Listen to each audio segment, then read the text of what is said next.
বন্ধুরা, সুব্রত ভট্টাচার্য। আজকে দুপুরে মেনুটা নিয়ে আগে বলে দিই বা দেখিয়েও দিই তোমাদেরকে। মাংস সবে জল ঢালা হয়েছে, নাহলে একটু কষা কষাই হবে। আচ্ছা, পায়েসটাও এখানে প্রায় হয়ে এসেছে। পায়েসটা সন্ধ্যের জন্য, মানে রাত্রের জন্য কিন্তু করে রাখা হলো, যে পয়লা বৈশাখ তো। আর এখানে দেখো অলরেডি বানানো হয়ে গেছে ফ্রাইড রাইস।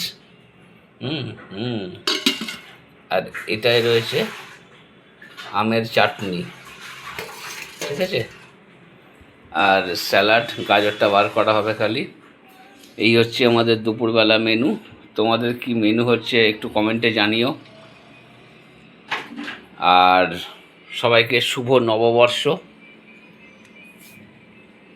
এই প্রত্যন্ত দুপুরে রৌদ্রের ঝলকানিতে নববর্ষ জানাচ্ছি।